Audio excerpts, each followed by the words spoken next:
Hey guys, thanks for tuning in. We're back with another album review. Today's going to be Number of the Beast, and this is A Matter of Life in Maiden, podcast of the Beast. I'm Joe Labriola. And I'm Matt Wagner. And here we go. We're going to dive into Number of the Beast, 1982 album. The first Iron Maiden album to feature the one and only Bruce Dickinson. Yeah, I think that's probably where we should start talking about the differences between Paul and Bruce. Yeah, absolutely. The thing that I'm worried about here is the length of this podcast because it's probably going to be pretty lengthy. Part 1 of 7. Yeah, part 1 of 7 of the Number of the Beast review. We're getting into some pretty high-end territory here. This is it. This is the meat of Maiden. I mean, really, 82 through 88, you're talking about the golden era. So, differences between Paul and Bruce, who Bruce's actual first name is Paul, too. What do you think the difference between Paul and Paul is? Paul Bruce Dickinson or Paul Di'Anno? Actually, Paul Di'Anno is Paul Andrews. Now you're showing off. Yeah, that's my knowledge there, my old Wikipedia research coming into play. But, my opinion, love Paul Di'Anno. First 2 albums, great singer, fantastic singer, wonderful singer. Very fitting for those 2 albums. Churned out great stuff. I think I gave Iron Maiden an 8.5, and I'm pretty sure that I gave Killers an 8, so I do like the albums a lot. Yeah, I gave them 8 and a 7, so obviously a little less so for me. But no comparison with Bruce Dickinson whatsoever. His range is just unbelievable, and that's the reason why these next couple albums are so powerful and so symbolic of what Maiden really is. It's Bruce takes it to another level, and he allows Steve to write more complex stuff. He allows the band to explore uncharted territory, and that's really the big difference because of his vocal range. Not only because of his vocal range and his stage presence. Let's bring that into play too. If we're talking about a live performance, his stage presence is ridiculous, especially with this album. Beast Over Hammersmith, incredible. Yeah, like you said, he took it to another level. He's almost 2 levels above Paul. It's not only is Bruce in the conversation for the greatest heavy metal singer of all time, he's at the top of the conversation. He's you got 2 or 3 guys in that conversation, and Paul's nowhere near the top 20 or 30 greatest metal singers of all time. He's just, you can't even compare the 2 almost. Not that Paul's a bad singer, it's just he's not anything like Bruce at all. Really, the difference, and that's a good point. Paul Di'Anno is good, okay, but Paul Di'Anno cannot do anything that Bruce Dickinson does. Bruce Dickinson can do everything Paul Di'Anno does and do it better. So that's my argument. You might disagree, but I think that when Bruce sings Iron Maiden, when Bruce sings Family Opera, it's unparalleled compared to Paul. And it's just, I really wish they re-record the albums with Bruce. That'd be great, but I'm waiting for that. If you guys are out there listening, Iron Maiden, please. But yeah, I think the only thing they ever re-recorded from the first 2 with Bruce that weren't live versions was Prowler, and he destroys it compared to Paul. So I would have loved to have heard a studio version quality of Phantom of the Opera. That'd be a dream come true with the band nowadays. Yeah, and I know we kind of talked about Bruce there for a little bit, but it's needed. He's deserving. So absolutely. A shout out to you, Bruce. But now let's get into the album. Let's talk about Invaders. Let's go tracks first. Invaders. What's your take on it? Honestly, Invaders is probably my least favorite song on this album. And not only that, it's probably my least favorite song out of those 5 Golden Era Bruce albums. Up till Seventh Son. It's just I don't understand it. It's not real inspiring to me. The chorus is terrible. To me, it's kind of annoying. It's a song that I skip 90% of the time. I usually start with the second song, Children of the Damned. I know you like it a little bit more than I do. Yeah, I do. It's my not the weakest track on the album for me. It's my second most, but we'll talk about Gangland's Mind, but we'll get to that. Invaders is not what... I mean, we just talked about how great Bruce was, and then you get Number of the Beast and you hear Invaders and you're like, wow, Bruce Dickinson, isn't that great? I mean, when you hear that song, just because of the way it's constructed, the way it's formatted. I think it's an okay song. I like it a little bit more than Matt, like he said. I I think it's a good gallop. I like the way Steve plays in it. The bass sounds great. I like the lyrics. I think it's a good lyrical song from what they say, but like Matt said, the way it is constructed, chorus, it's not as annoying to me, but it is a little excessive, I think. Yeah, probably the second weakest on the album for me. It's a bit of a dud to start with, the most influential metal album of all time. Exactly, and then, but I mean, in terms of subject matter, Vikings, that kind of stuff, that kind of, Steve may be thinking like, you know what, the Vikings went and they destroyed everything, it's our turn to destroy, we got Bruce Dickinson, let's go raid, let's go pillage, let's go conquer the world, and really that's what they do, so. But you'd say that it's not even in the top 10 of the best Maiden openers. Yeah, in terms of a Maiden opener and opening track, it's up in the the bottom. weakest, It's in the bottom, yeah, but it's decent. It's not fantastic. It's not great. It's not good. It's mediocre. I don't want to spend a lot of time on Invaders with how great some of these other songs are, but what do you think about Children of the Damned? Wow, see, this is where we started to get in a really, really deep conversation. Children of the Damned is incredible. Yeah, I think besides Phantom of the Opera, before this is like, these songs are the best that they've put out. The next couple tracks on this album in particular are just ridiculous. The rest of this album is just ridiculous. The solo in this album, Adrian's solo, the tapping stuff, I mean, incredible. Well, it's also the first time that Adrian's really cut loose on an album. He wasn't really that prominent in Killers at all. Yeah, it's true, and I think that he starts to show his guitar technique a little bit more on this album. Still not as refined as Dave, in my opinion, but he's coming into his own here a little bit. He gets better and better. And then by Power Slave, I mean, he's on par with Dave. But yeah, because on Killers, he was a glorified rhythm guitarist. He wasn't featured much at all. Agreed. But this song is great. I mean, there's a blend of the chords at the beginning sound awesome, like that really slow kind of stuff. The middle, Bruce screaming the lyrics, like melting his face. I mean, it's ridiculous. And then, well, this is like Bruce Unleashed. This is him at his full operatic power. I mean, if you're like the first time you're a big Maiden fan, you bought Iron Maiden, you bought Killers, you liked Paul, and you weren't sure about this new singer, and you popped in Number of the Beast, listen to Invaders, you're like, this guy's all right, and then you hear Children of the Damned. By the end of the song, you probably forgot who the first singer of Iron Maiden was. It's that good. It's the Beast over Hammersmith version. Him just like, I mean, I don't even know what to say. It's just belting the song. He can do anything he wants at that point in his career. It's raw. It's just him. There might be like 5 or 10 singers in metal history that could hold up with that. Yeah, and this is where Bruce really showcases that talent, and he's able to, like Matt said, Beast over Hammersmith, just control a crowd. I mean, he controls you. He doesn't yell at you. He doesn't, make you feel ashamed of yourself or anything. He just knows what to say and when to say it, and you're just like, okay, all right, I'll listen to you. Like, it's like a mind control thing. He just knows. I remember that in the early days. They were talking about like when Bruce came on board, and Steve always acted like the leader of the band on stage. He'd go in the front, and Paul would, stand behind him, and Steve is the front man of the band almost. And when Bruce came in, Bruce was like, I'm the front man of the band, and he got those really long extenders on his mic stand. And like when you watch like Beast over Hammersmith, you could see like Steve's literally like standing right next to Bruce as they're fighting over the front of the stage, who has control of the crowd. And I remember Bruce saying that he has chipped teeth from Steve whacking him with his bass during shows because they were that intense fighting over who was going to be the leader of the band. It was pretty cool.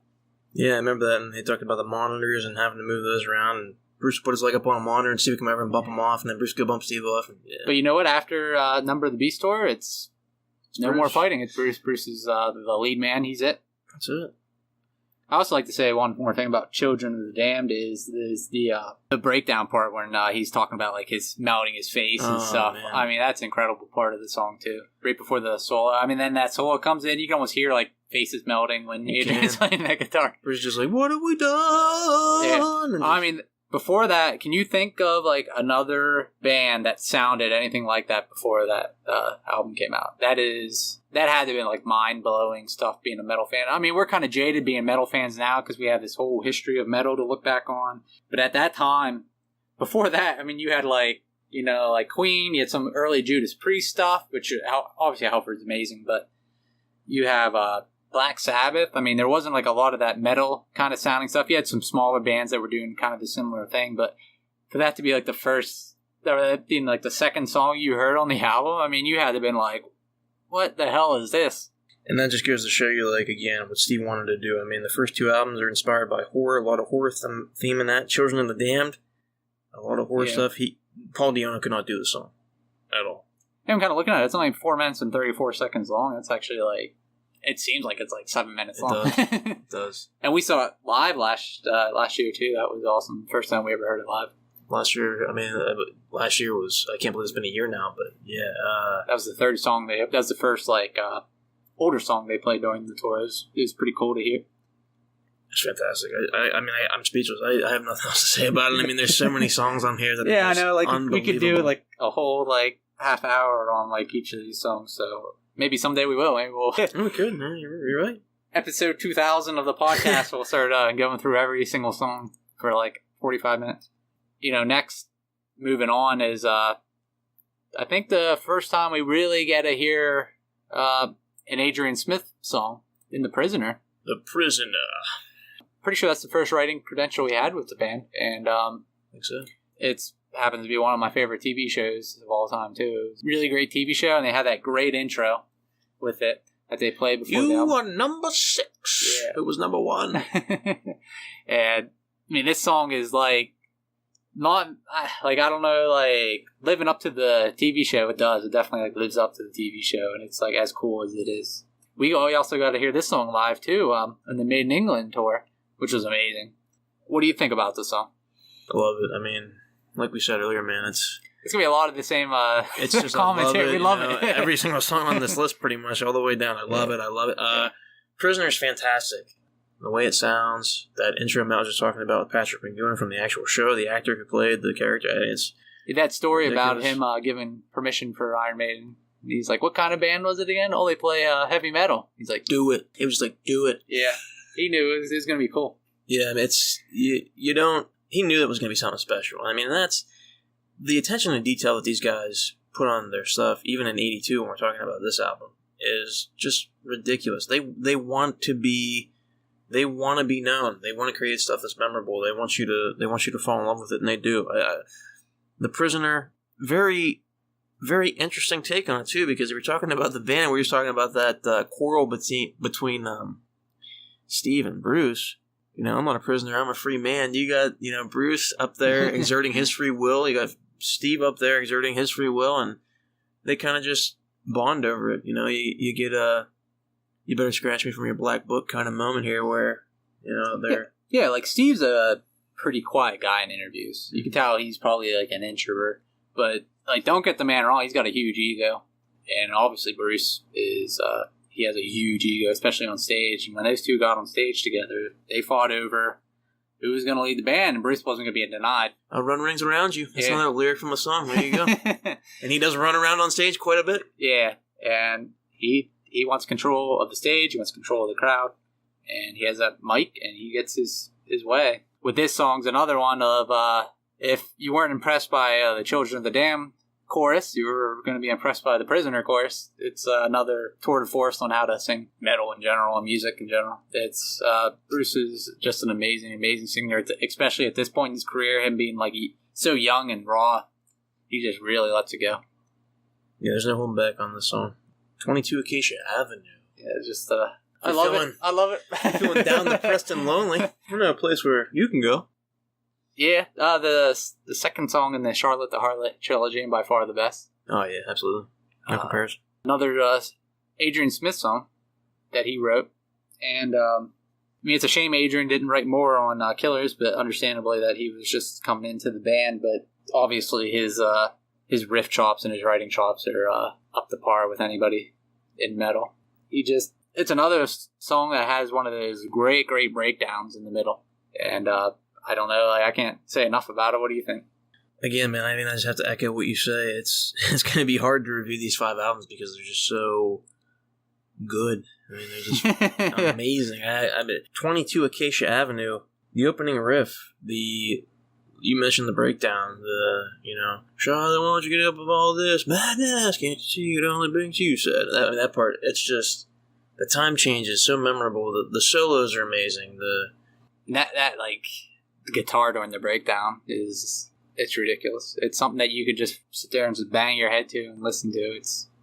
Adrian's guitar work on this song is amazing. Like you just said, I mentioned it earlier. He's really coming into the band now. He's starting to show what he can do too. Not only him, but also Bruce. I mean, this album is one of the best heavy metal albums of all time for a reason. I mean, it's just because of these songs and because of the writing and because of everything that goes into it. Yeah, I mean, like, even on a critics list, it's usually like top 2 or 3. Usually with Master of Puppets and maybe something from Black Sabbath. It's usually it. It's usually those 3 songs without fail. Yeah, I mean, I got nothing but good things to say about the song. The riff's great, the lyrics are great, Bruce sounds amazing, everybody sounds amazing, Clive sounds amazing. I mean, it's unbelievable. There's nothing to compare it to. There's nothing that sounds like it. And Matt and I were talking about this earlier. These next 5 albums all sound different. There's nothing to compare the sound to. It's just this organic song on its own. Number of the Beast is an organic album on its own. I think the album kind of suffers from that complex of fans with like the band's most popular album. Like if you look at Led Zeppelin fans with Led Zeppelin 4, they kind of like don't want to touch it because everybody likes Zeppelin 4. Even if you're not a Zeppelin fan, you know Zeppelin 4.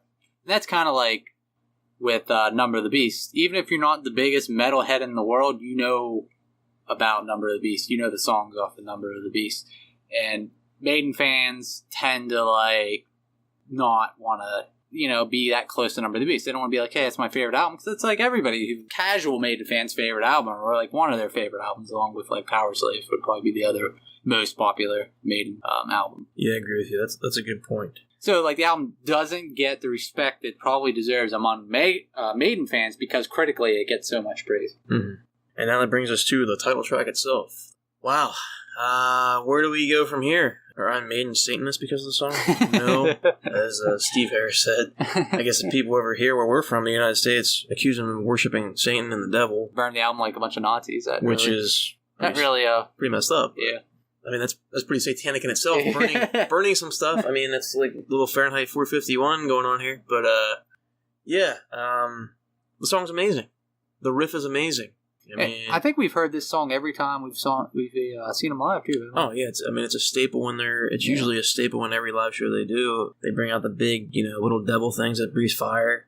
They got the chant, 666, the number of the beast, and it's really not even a song about the devil or anything like that. It's a song about, horror and mysticism and just like things that might be a little, occult for some people. It's not necessarily satanic. It's just the mystery of horror, the occult.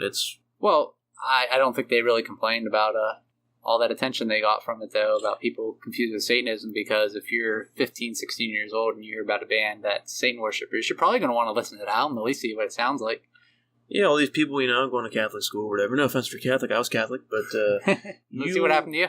Yeah, you're tired of getting all the stuff jammed down your throat. Somebody comes out with something new, they have a different perspective on it, you listen to it. Like Matt said, it's that mystery stuff, it's appealing. You're like, what's this song all about? And you go out and you listen to it, and you figure, like, obviously you listen to it, you're like, this isn't about Satan worship at all, but it's just that intrigue of it is a little bit of esoteric intrigue. Yeah, I agree with it. I also say Dave Murray's solo on this live is disgusting. It's like ridiculous. It's one of his signature. Dave has 7 or 8 signature solos. This is one of them. Pretty ridiculous. And the flames during this show are really, really cool, and they freaking pop up at the end throughout the song. Bruce's. I also say that the best part of the song live, I would say there's 2 cool parts about this song. When Bruce says "hands held to the sky," and every time you just raise your hands. Yeah, every time I raise my hands.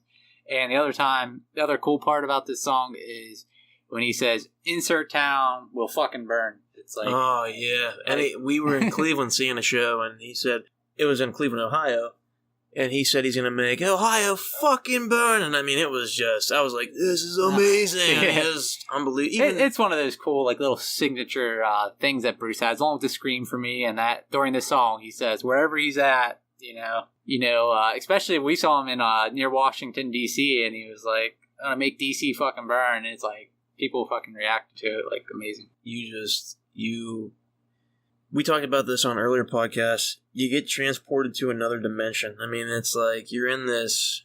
Yeah, the Maiden concert seemed about 10 minutes long. Yeah, you're there, and it's just like you are in another world. You are in a different world, a strange world. No pun intended, but that's where you are. You're caught somewhere in time. Yeah, I did it again. Just kidding. But yeah, that's what it is. This album.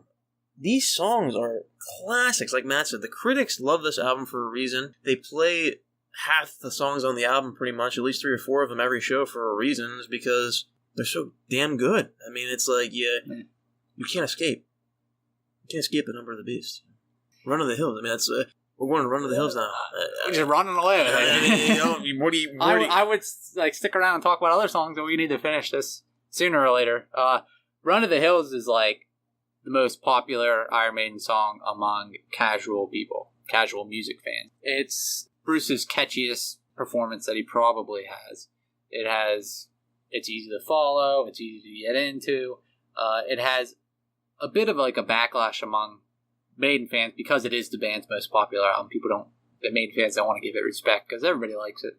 It's kind of like Stairway to Heaven. It's their Stairway to Heaven in a way. Not that it's their best song, but it's their most popular song. Honestly, like, it gets played a lot, but I love it. I mean, it's got guitar, drums, bass, vocals, godlike vocals from Bruce, like every other song on this album. It's God, man. I mean, and seeing it live is another thing. Like, when Bruce does that scream live, it's one of his signature moments. It's an amazing thing to be there live when he sings the scream. We've heard the song, twice, I think? Only twice live. I think so, yeah. Just when the Somewhere Back in Time tour, song twice. Yeah, and the scream we're talking about is when, at the end, when he says, run for your... I'm emulated here. I mean, he can hold it longer than that, but that's the scream. And actually, we were at a show in Ohio again on the Somewhere Back in Time tour, and he walked out on this platform. We were right in fucking front of him. I mean... right in our faces. I remember I grabbed your arm. Like, you didn't already know, but I grabbed your arm, and I'm like, he's going to scream right in front of us. Dude, he's going to do it. like Joe's blind. Oh, my God, what? And we took my younger brother with us, and he just... Yeah, it was his first time he ever saw Maiden, his face, his jaw literally, I think it hit the floor of the actual amphitheater and then went down to hell. That's how far his jaw dropped to the ground. I mean, it was insane. Yeah, I mean, out of all the times that we've seen Maiden live, like Bruce screaming like Interfaces is probably like one of the highlights. Definitely top like 5 highlights of every Maiden show we've ever seen. And again, I know we kind of glossed over this during this album, but this album primarily has been about a lot of horror stuff, a lot of like The Prisoner, maybe like a little science fiction-y, kind of like Twilight Zone-y vibe. Dystopian, yeah. Dystopian. But then Run of the Hills is the first like historical themed track besides Invaders on the album. It's about people from Europe coming to the Americas and slaughtering Native Americans. I mean, that's pretty much what it's about. So, I think Steve watched a lot of like Cowboys and Indians stuff. Yeah, that's where he got the inspiration for the song. It's definitely one of their best, just fast-paced, in-your-face rockers. Like I said, it kind of gets a bad rap because it's so popular, but if you really like look at it in an isolated situation, it's great. I don't think anybody can say anything bad about it. Another great part to the song, besides the end where Bruce screams, one of my favorite parts is during the solos right after it, where Bruce goes, and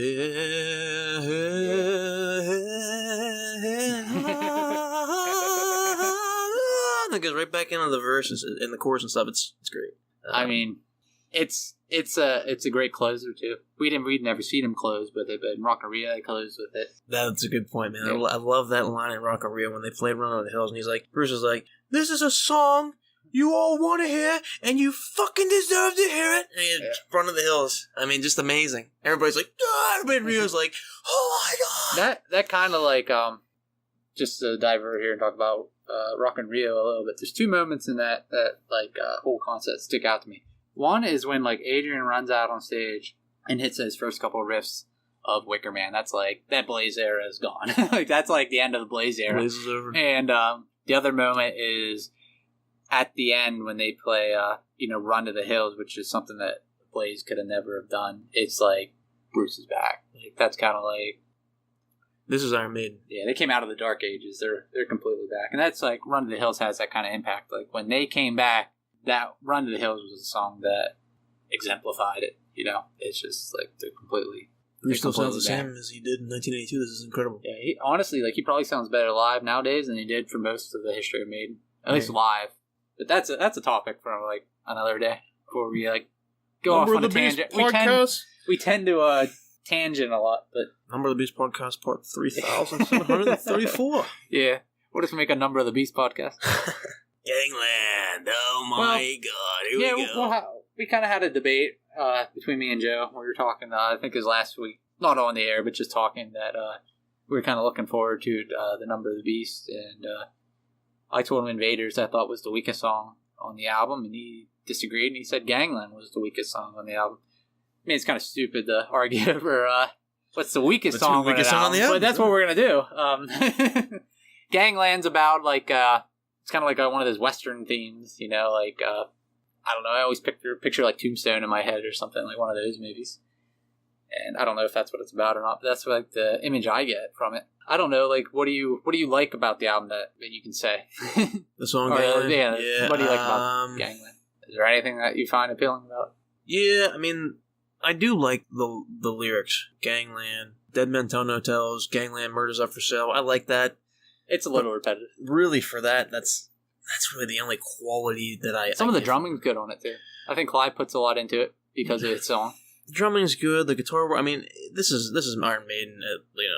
They're fantastic. So the musicianship on the song is good. It's just like every other Iron Maiden song. Yeah, for me, it just falls flat. I mean, it's just not too memorable for me. I don't think it carries as much as Invaders. Invaders has that really cool...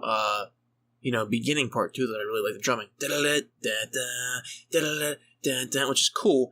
Gangland doesn't have that kind of stuff for me. I don't hear that in this song. I like it. I like the subject matter, but I don't think the lyrics are translated well enough. I don't think that, like Matt said, I think it's a little too repetitive. It's just not special, I guess. It's hard on this album too when you have songs like these that are just classics, not only just Maiden classic, but metal classics, period. It's hard to, you go Children of the Damned, Prisoner, 22, Acacia Avenue, Number of the Beast, Run to the Hills, and then you have Gangland. It's kind of what flat. happened? Yeah, it's kind of flat. Now, Gangland would have been great on, Killers. I mean, they'd probably been, in the middle of the pack on Killers, but this isn't Killers. This is Number of the Beast, and it's one of the greatest metal albums of all time. It just doesn't hold up compared to every other song on the album besides, maybe Invaders. And to add to that, this is just to talk about some of the rest of the album we're going to discuss here. Again, we're discussing the 1998 remastered release, and this track was actually put on the original release over the next song we're going to talk about, Total Eclipse. Yeah, and I'm looking at the running times, and it's only 30 seconds longer than Gangland, so that wasn't a factor, and it wasn't it was a 10-minute song. I think Total Eclipse is far superior. Yeah, it's to Gangland. Yeah, I mean, Invaders at that, for that matter. Yeah, both of them, really. I mean, it's probably the third weakest song on the album, but even at third weakest, it's still, I take almost anything off of Killers.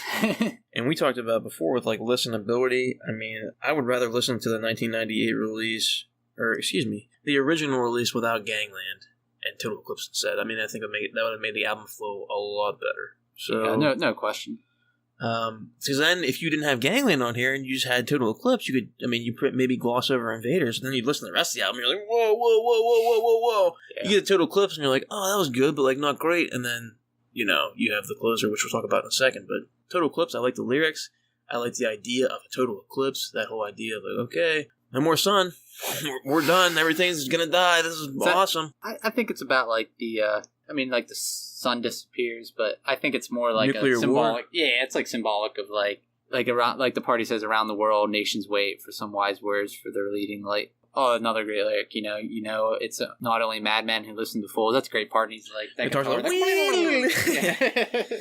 that's a great part of it too. Man, that's another great part about Maiden is subject matter. It's philosophical. It has that, like you said, it has horror elements, but it's also philosophical and it's deep. Steve Harris is a deep individual. He has unique beliefs about the world and society and politics. And it's great to hear that in metal without it coming across as like childish, like we're fighting the system. That's all we're doing. We're tearing down the system. Oh, what don't you like about the system? Oh, it's oppressive. I don't know. Like Steve's like very knowledgeable about stuff. Not that he's like a philosophical genius, but he knows his stuff and he's not an idiot. That's like comes across in a lot of these songs too. I agree. I think my favorite lyric is "Gone are the days when man looked down, they've taken away his sacred crown." I love that. And then the very last line of the song, "It's not journey's end, it's just begun." It's like... so that kind of sums up there with Bruce joining the band. Exactly, I was going to say that. I mean, right there, it's not journey's end, it's just begun. Like, maybe here we come, world, we're going to destroy you. I mean, maybe they threw that in there to, like, the Apollo not being there. You had to, like... Can you imagine, you're in the studio, right? You just got a new lead singer. You got to be, like, a little tempted or tepid about, like, the whole situation. That's a big change. I mean, they were just getting hot with Paul. And you've got a new lead singer, Bruce. You're taking a risk. And you're recording these songs. And you got to be, like, sitting there like, this is amazing. Bruce Dickinson is amazing. Yeah, like, this is, like, Killers and Iron Maiden times 10. It's like, as good as it gets in metal, period. And this is their third album. The first album they put together with this group, with Paul, Paul. Paul Bruce Dickinson? Yeah, Paul Bruce. It's like incredible. It is. I mean, I have nothing else to say. I mean, that brings us to the end of the album with the last song here, which everybody knows or should know. Hallowed be thy name. I mean, Matt, go ahead, man. You take this one because you've been quoted many times as saying this is your all-time favorite, which is, I mean, it's hard to argue with. Not mine personally, but it's right there. So. I think I mentioned on one of the podcasts that me and Joe have actually sat down and been crazy enough to rank all the Iron Maiden songs in order from least to best. It takes like 4 hours. But, several times. Yeah, we've done this at least twice. And we'll probably do it here in the future. Maybe for the podcast we'll do it, share it all. But this, we had a debate, and this song was tied with Rhyme and the Ancient Mariner. I couldn't put Rhyme above it, and Joe couldn't put Hallowed above Rhyme. But those were our two songs at the end that we thought were the best that the band's ever done. And it's hard to really argue that it's not the best. And not only is it the best song the band's ever done, it's probably the best song in metal history. Yeah, I think it depends on... To me, anyway. I know it's like for you, it's like up there. Yeah, absolutely. I mean, if it wasn't for Rhyme and the Ancient Mariner, this would be my favorite song. I think, like we talked about on previous podcasts, this is a matter of opinion. You can't like Iron Maiden and not like this song. It's that simple. Exactly. Even Matt and I are sitting here, like, arguing about it. Not arguing, but having a discussion about it because it's all about your opinion. I mean, we talked about... It's hard to, like, say anything negative about Hallowed Be Thy Name and be like, oh, this song's better because... Yeah, you can't. I mean... Like, what doesn't Hallowed Be Thy Name have? Exactly. I think it's just the way it connects to you on a personal level. I think Rhyme might connect to me a little bit more, but Hallowed Be Thy Name... It's their Stairway to Heaven. It starts out... That slow Dave Murray's playing that almost sounds like church... Mm-hmm. Kind of like a church bell kind of guitar sound, or like in the background, Clive's doing he's doing that bell chiming sound, and it has a very kind of like churchy feel to it, like an ominous churchy feel, and it just builds up, and another one of Bruce's signatures from this album is when he does that running low, and he holds it, and then he says it again. And and it just builds up, and then finally he does like and boom, the roof, ceiling comes off the song. Yeah, the riff. I mean, I'm glad that you mentioned that because I had talked about Rhyme and the Ancient Mariner on a couple earlier podcasts we've done, and said that was my favorite song, and how I was so stoked to listen to it, and how so stoked I was to see it live and listen live after that. Well, Hallowed Be Thy Name. We talked about this on the first podcast. Matt got me into Maiden. Hadn't heard Hallowed Be Thy Name ever before. Ever. Yeah, it wasn't like the first song I played for you. He never played it for me. I mean, it was probably like, I've been listening to Maiden for like maybe 2 or 3 months at this point, and I'd never heard Hallowed Be Thy Name. I heard like a bunch of stuff from Peace of Mind. I heard a bunch of stuff from Number of the Beast, like popular stuff, Run of the Hills, 22 Acacia Avenue, Number of the Beast, that stuff. See, I thought you liked more like poppy stuff. So that's the stuff I introduced Joe to, was like Wicker Man, Flight of Icarus, Run to the Hills, The Trooper. Exactly. Stuff he could wrap his brain around and get into real quick. And we were hanging out one day over here. Like I said, we used to jam, play guitar and stuff together. I think we were jamming one day, playing music. Matt gets in the car. I'm taking him home, dropping him off. And he's like, hey, man, you ever heard this before? And he clicks it on this old 4-gig iPod 2 back in the day. They only had, there were 4 gigs on them of space. And it just started off, like Matt said, with Dave Murray playing the stuff and the bells. And I was just like, holy shit. I listened to that song. I was like, dude, what is the name of that song again? What is it? He's like, hell, be the name. I was like, dude, I'm going home now. I went home after dropping him off immediately and downloaded the entire Iron Maiden discography to that point. Up until that point was Dance of Death and everything before Dance of Death. And I downloaded everything at that point. Every single song. I sat there for days. 2 days, I think, to download all this stuff. I think shortly thereafter you bought, all the albums. Then I bought everything because I was just like, this song. So even though I rank, Rhyme a little bit higher because of, seeing it live, never thinking I'd ever see it, and the epicness of it, and just the literature behind it. So this song it's there. It's like, take your 2 pointer fingers, all right? Put your left pointer finger right below your right pointer finger, like if you stack it on top of each other, and the space in between there is how close Rhyme the Ancient Mariner and How to Be Thy Name are for me. Yeah, another classic part of the song is when Bruce comes in with that first, lines of the song, the music stops and he's just screaming. Paul had to cry at home. He's like, he had to been like, shit, man. He's like, this guy's good. And then just seeing that live and then them just coming out with the guitars, and it's hard to describe because how awesome that part is. And then the song goes to another gear even after that. And you just get that, it goes through 3 or 4 gears. It's an amazing ride to be on listening to this song. And, Dave Murray's solo is amazing, and Adrian Smith's solo is great. Really, if you're listening to this podcast and you made it to this point of the episode, you know how awesome Hallowed Be Thy Name is. We're just, an echo chamber here. We're just, stoked about it.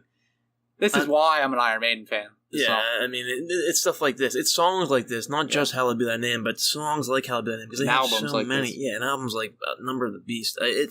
And to see this live, that end part when Bruce is like, Hallowed Be Thy Name, and he holds it, and the guitars are just they're going nuts, and then you have Dave just whamming the crap out of his guitar, and then they hold it at the end to see that, and then they just hold it and hold it and hold it, and then da-da-da-dun, da-da-da-dun. And it's just, that's good stuff. I love it. And the thing about what you said is this song in general, if you listen to the lyrics and you listen to the music. Yeah, we didn't even talk about the lyrics. You actually feel like you're this dude in the cell. You're going through all the misery he's feeling. You're feeling it's almost like you're getting ready to be hung at the gallows because you're sitting there shit, I'm going to die. Watching these guys play it, listening to the music, the lyrics, it's wow. And then you just go through, it's like you relive your life. This guy closes his eyes and his life just flashes before his eyes. And they actually convey that in the song. It's incredible. I think I mentioned in some of the other episodes or the 2 previous album episodes, that Maiden's music, you can translate imagery through it. And this is one of those that you just takes you away to that prison cell of this guy hearing those church bells going off, realizing that it's noon and it's time for him to go to the gallows, and praying, asking God, why isn't he saving me? And you can feel the panic, and just thinking about that and hearing the song, you can really be in that guy's shoes. And would you say, lyrically, this has to be one of the best Maiden songs? Definitely top 5. One of Steve's best performances. Definitely top 5 lyrically. Top 5, and not only top 5. Maiden is probably blows 99% of metal bands out of the water. One of the greatest, if not the best, metal song ever. Period. And live, even performing it live is even better. It's hard to imagine that, but it is hearing it live. It is. It's fantastic. This album. For that to be the album closer too. Because it had been something really good. Because you already had Run to the Hills, and you had the Number of the Beast song, and you had Children of the Damned, you had The Prisoner. You know that last song can't be Invaders. That last song can't be Gangland. it had to been really, really good, and it lived up to everything and then some. And really, Hallowed Be Thy Name sets the trend for pretty much every future album they've ever done with these epic closers at the end, because they didn't have that on Iron Maiden. They had Iron Maiden. Actually, I mean, if you think about it, Phantom of the Opera would have been the last song on the album, and that might have been better, but it doesn't start until Number of the Beast. You don't get that epic closer on the album until Number of the Beast. Yeah. And I don't know, man. I think that however long, when Maiden decides to hang it up, I don't know if it's in 5 years or 3 years or 10 years, whenever it is that they finally do hang it up, Hallowed Be Thy Name should be the last song they play. It would be amazing. It would be amazing. Because that's best song on their best album, or their most critically acclaimed album, depending on how you view it. But it is the song that they should close with, in my opinion. I agree with you. I mean, I love Rhyme of the Ancient Mariner. One of the greatest songs ever. Still, I think the best they've done. But you can view it. You can't debate that Hallowed Be Thy Name is the most important song they ever wrote. It's not as... I like... You can have personal favorites. Anybody can have a personal favorite. Yeah. The Trooper could be my personal favorite song, but it's hard to... You can't make an argument that Hallowed Be Thy Name is not their greatest song for what it meant for that time period. Exactly. Like we just said, set the standards for every closer. The reason Rhyme of the Ancient Mariner is so good is because of Hallowed Be Thy Name. I mean, that's it. They had to make something that was better than Hallowed Be Thy Name, and they tried to do that, and it's still arguable if it's better or not, because that's really what they do. I mean, we'll get into, here in 2 more episodes, we'll get into Power Slave, which is another just as important as Number of the Beast, I think, to the history of the band, but we'll get to that in a little bit. All these Golden Era albums are pretty much the pinnacle here. I was telling you, I think we were texting yesterday or earlier today, I forget when, and I was like, the next 5 episodes that we do of the podcast is that every one of these albums is like a living, breathing being, that it has its own sound, has its own qualities, has its own quirks, has its own characteristics, and you can't really say that about every band. How many bands have 5 great albums in a row? I mean, there's not many in the history of rock music. I mean, you can't even say that. Metallica had 2, 3 in a row. Maiden put out 5 classics in a row, and it's hard to compare the rest of their catalog to these 5 albums because they are just that good. I mean, you almost have to separate them. Yeah, in your head. You can't be the new Maiden, the new albums. You can't compare them to the new ones because they're not classic. They haven't been around as long, and they didn't change the fabric of metal music. Some people don't give Iron Maiden the respect that they deserve because their impact on metal was so severe that they don't realize that their favorite metal bands wouldn't be here. You wouldn't have Megadeth without Iron Maiden. You probably wouldn't have Metallica without Iron Maiden. At least they wouldn't sound the same. They were influenced by Iron Maiden, as Iron Maiden was influenced by bands before them, but Maiden's impact on metal music is as severe as it gets. I agree with you. And obviously this album, Hallowed Be Thy Name song, is a huge, huge part of the reason why. Yep, this album itself, and then let's talk about the artwork. We haven't even talked about that yet. Yeah, we're pushing here almost 50 minutes. The artwork is amazing. This is Derek. Derek Riggs made this artwork for Purgatory. Would you say that this album cover is the most classic in metal history? Classic? Yeah. Would you say this is the prototype? This is I would the gold standard. This is what made metal album covers. Without question, yes. This is the prototype. This is the gold standard. Not my favorite, but yes.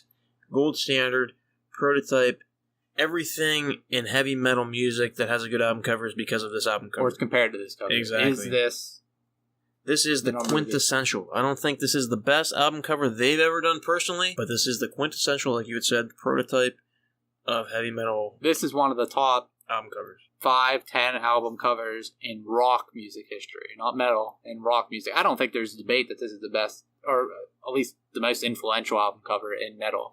It's the only other competition this has for the best metal album cover is other Iron Maiden albums. Exactly. I agree with that. That's just a testament to the band. We talked before about Iron Maiden and the album covers and Eddie. It's hugely important. It's you can't understate enough how important their artwork is to them making it big. Yep, you have the devil with a little puppet of Eddie. He thinks he's controlling Eddie, and then there's a huge Eddie with just fire in his hand controlling the devil as a puppet. And it's just, Rod Smallwood, Derek Riggs drew this for the Purgatory single cover, and Rod Smallwood said, no, it's too good to be a single cover. We're saving this. It is too good. We're saving this. And they saved it, and they did it. They did a fantastic job of doing it. I mean, it's like Matt said, it's quintessential. And just to go from that, single covers. Run to the Hills. Amazing. I mean, down the line of the singles is amazing. Number of the Beast, amazing. And the thing that's great about the Number of the Beast single cover is you have that album cover with Eddie, making the devil a puppet, and then in the single cover, he's already killed the devil. And instead of having fire in his hand, he has the devil's head in his hand. And it's like, whatever, Lucifer, like, we're not Satanists. We just killed the devil. We're better than that. So I mean, it's just so. He's also kind of like laughing at all those people that were saying about how they were worshiping. Yeah, devil worshippers, and they're holding the devil's head, and exactly. Eddie's almost laughing at those people, like, thank you, exactly. Thank you for all the coverage. And another thing about Eddie in this is probably one of the most refined ones. Killers was the beginning of, but they just refined him and overhauled him in this. And this image of Eddie. Every long-haired Eddie from this point on is based on this Number of the Beast Eddie, and I mean, nothing else to say. The single covers are great. The album covers are great. It's a 10 out of 10 or whatever scale you want to use. 5 stars. It's as good as it gets. Yeah, it's definitely there for me too. I'm not going to give it a 10 out of 10 though. Well, I was just saying about the artwork's a 10 out of 10. Yeah, the album itself. I mean, what do you think about like production or that listenability or other criteria? That's what I was taking into consideration. This album is so hard to not give it a 10 out of 10. It's because of just the substance it has. Well, I think listenability, as we've said, is the ability to listen to an album front to back without skipping any songs. How good that's part of how good an album is not just how good the really good songs are, but how bad the bad songs are. And if the bad songs are really bad, is the album as good as it should be? No. I mean, it's part of the scale. And Invaders and Gangland are not good. They're on average. They're mediocre to bad.